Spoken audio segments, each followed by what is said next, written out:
Professor Kodandaram పై fire అయ్యారు Peddapalli MP Balka Suman. ఉద్దేశపూర్వకంగానే TRS పార్టీపై అవాస్తవాలు ప్రచారం చేస్తున్నారని విమర్శించారు. రాజకీయాలు వద్దన్న కోదండరాం ఢిల్లీలో సోనియాను ఎందుకు కలిశారో ప్రజలకు చెప్పాలని డిమాండ్ చేశారు.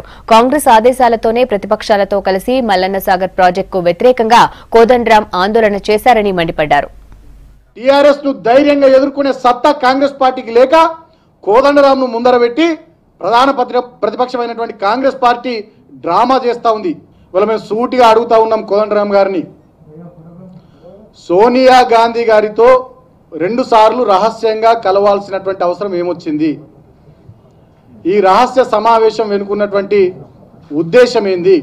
ఒకవైపేమో మీరు నాకు రాజకీయాలు వద్దు, నాకు పదవులు వద్దు అని చెప్పి ఒకవైపు మాట్లాడుతూ, ఇంకొక వైపు కాంగ్రెస్ పార్టీ అధ్యక్షురాలు సోనియా గాంధీతోని రహస్య సమావేశాల వెనుకున్నటువంటి కుట్రేంది?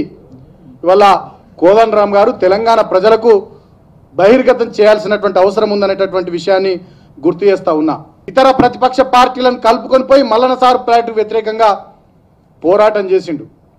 అంతేకాకుండా తెలంగాణలో హైదరాబాద్ నుండి మొదలుకొని రాష్ట్రంలో ఎక్కడ ఏ టెంట్ పడ్డా పోతుండు, మైకు పట్టుకుంటుండు, తెలంగాణ ప్రభుత్వం మీద ఉద్దేశపూర్వకంగా దాడి చేస్తూ ఉన్నాడు కోదండరాం.